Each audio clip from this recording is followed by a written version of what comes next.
সাম্প্রতিক সময়ে রাজ্য রাজনীতিতে তাকে নিয়ে ভীষণ চর্চা। কিছুদিন আগে মুর্শিদাবাদে বাবরি মসজিদের ভিত্তিপ্রস্তর স্থাপন করেছেন, পাশাপাশি নতুন দলও খুলেছেন তিনি। নতুন দলের নাম রেখেছেন জনতা উন্নয়ন পার্টি। এতক্ষণে নিশ্চয়ই বুঝে গিয়েছেন এখানে কার বিষয়ে কথা হচ্ছে। ঠিকই ধরেছেন, এখানে কথা হচ্ছে বাবরি মসজিদের পৃষ্ঠপোষক তথা জনতা উন্নয়ন পার্টির শীর্ষ নেতা হুমায়ুন কবিরকে নিয়ে। নতুন দল খোলার পর ব্রিগেডে সভা করার পরিকল্পনা রয়েছে তার, কিন্তু আবেদন করার পরেও শুক্রবার যে সময় তিনি সাংবাদিক বৈঠক করেন ততক্ষণ পর্যন্ত এনওসি পাননি বলেই জানান হুমায়ুন। তিনি যাতে জায়গা না পান তার জন্য কারো ইঙ্গিত রয়েছে বলেই মনে করেন তিনি। ব্রিগেডে সভা করতে পারলে 10 লক্ষ মানুষের জমায়েত হবে বলে কার্যত দাবি হুমায়ুনের। এক্ষেত্রে কার্যত তার চ্যালেঞ্জ, যদি তিনি ব্রিগেডে সভা করার জন্য এনওসি না পান তাহলে 1 ফেব্রুয়ারি মুর্শিদাবাদে 50 বিঘা জমির উপরে সভা করবেন। কি বলছেন তিনি, শুনুন। আমি 6 তারিখে একটা অ্যাপ্লিকেশন দিয়েছিলাম ডিফেন্স দপ্তরে, ল্যান্ড দপ্তরের অফিসারকে। 1 ফেব্রুয়ারি একটা ব্রিগেড ময়দানে আমার পার্টির নেতৃত্বে আমি চেয়ারম্যান হিসাবে আমি অ্যাপ্লিকেশন দিয়েছিলাম। 13 তারিখে এসেছিলাম এনওসি নেওয়ার জন্য বা ল্যান্ডের পারমিশনের জন্য। 13 তারিখে উনি বললেন যে যিনি পারমিশন দিবেন তিনি অসুস্থ, কাজে দেখাও করলেন না। আমাকে একটা চিঠি ইস্যু করে দিলেন যে আপনি 16 তারিখে বেলা 1টায় আসুন। যথারীতি আমি এত কাজ ফেলেও এলাম, প্রায় 1.5 ঘন্টার উপর ওখানে ওয়েট করেছি। আমার লোক এখনো বসে আছে, সেই অফিসার আউট নেই, বলছে কোন কাজে গিয়েছে। তার পিএ, তাদের অফিসের কর্মকর্তারা এখনো কোনো সঠিক ল্যান্ড দেবে কি দেবে না তার কোনো কিন্তু ঠিক নেই। কারণ আছে, কারণ বুঝতে পারছি না। নিশ্চয়ই কারো ইঙ্গিত আছে যাতে আমি ল্যান্ড না পাই।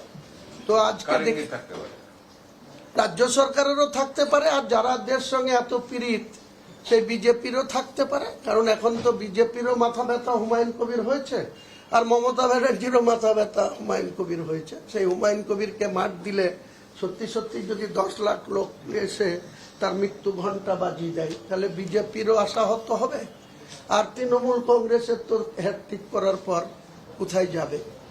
তো সেই জায়গাটা থেকে ল্যান্ড যদি পাওয়া যায় তাহলে আমরা পুলিশ কমিশনারের কাছে অ্যাপ্লিকেশন করব, কারণ ল্যান্ডের এনওসি ছাড়া অ্যাপ্লিকেশন করে লাভ নেই।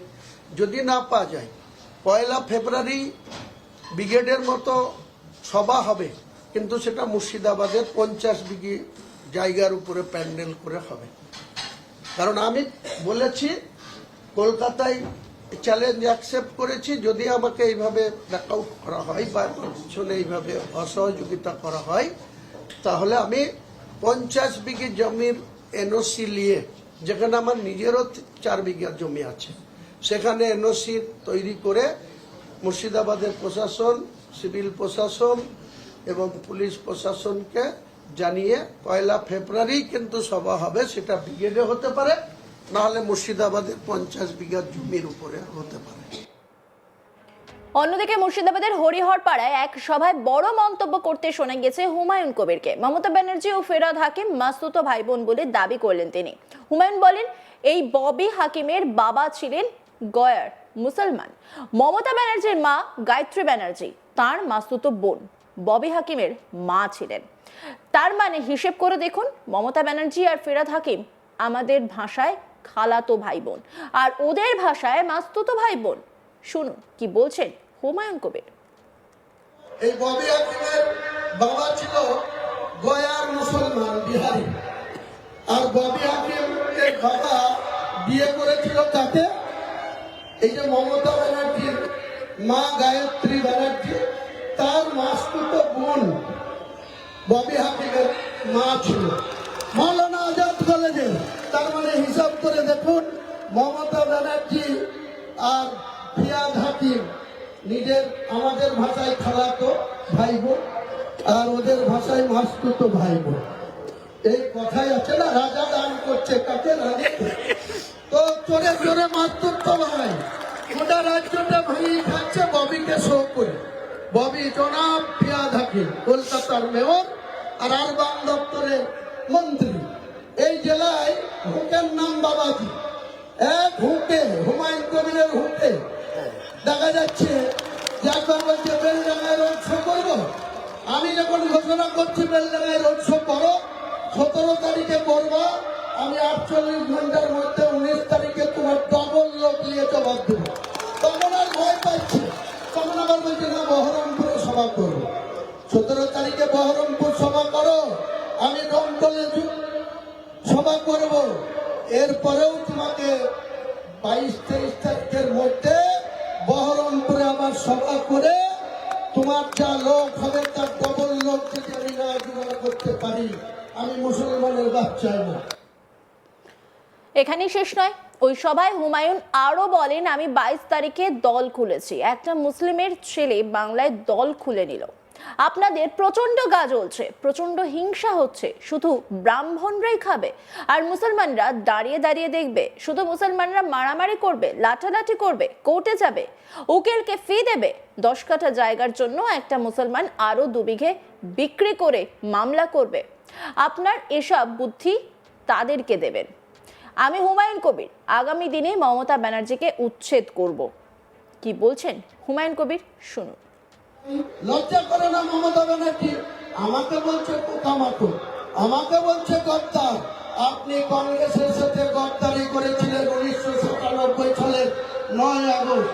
সেদিন ভারতবর্ষের কংগ্রেসের সভাপতি ছিল সীতারাম কেশরী। আর রাজীব গান্ধী মারা যাওয়ার পর তার স্ত্রী সোনিয়া গান্ধী কোনো দায়িত্ব না নিয়ে 9 আগস্ট 1997 কলকাতার নেতাজি ইন্ডোর স্টেডিয়ামে ইনডোর করেছিল। আপনি মাত্র 5,000 লোক নিয়ে মেউ রোডে গান্ধী মূর্তির পথদেশে এই তৃণমূল দলটা খুলেছিলেন। আপনার কোনো নামগন্ধ ছিল না সেদিন। যে অসুস্থ হয়ে আছে আজকে বাক্য বের হচ্ছে না, মুকুল রায়, ফরিদুল শেখ, অপূর্ব মজুমদার, নর্থ বেঙ্গলের আরো 2-3 জন ব্যক্তিকে নিয়ে এই তৃণমূলের সেদিন জন্ম হয়েছিল। ডেটটা 9 আগস্ট 1997 সাল। তারপরে আপনি উড়ে এসে ঘুরে বসে চেয়ারম্যান হয়েছেন দলের 1 জানুয়ারি 1998। আমি 22 তারিখে দল খুলেছি। একটা মুসলিমের ছেলে বাংলায় একটা দল খুলে দিল। আপনাদের প্রচন্ড গা জ্বলছে, প্রচন্ড হিংসা হচ্ছে। শুধু ব্রাহ্মণরাই খাবে আর মুসলমানরা দাঁড়িয়ে দাঁড়িয়ে দেখবে। শুধু মুসলমানরা মারামারি করবে, লাঠালাঠি করবে, কোর্টে যাবে, উকিলকে ফিস দেবে। 10 কাঠা জায়গার জন্য একটা মুসলমান আরো 2 বিঘি জায়গা বিক্রি করে মামলা করবে। আপনারা এইসব বুদ্ধি তাদেরকে দেবেন। আমি হুমায়ুন কবির আগামী দিনে মমতা বন্দ্যোপাধ্যায়কে উচ্ছেদ করব করব করব। বাংলার মুখ্যমন্ত্রী আপনি আর হতে পারবেন না। হ্যাঁ, ঠিক করে ফেলেছেন। মানে মানে বিদায় নিয়ে ওই যে জগন্নাথ ধাম কি করেছেন। অন্যান্য খবরের আপডেটের জন্য অবশ্যই নজর রাখুন আজ তাক বাংলার ইউটিউব স্ট্রিমিংয়ে। লাইক, কমেন্ট, শেয়ার এবং সাবস্ক্রাইব করতে ভুলবেন না।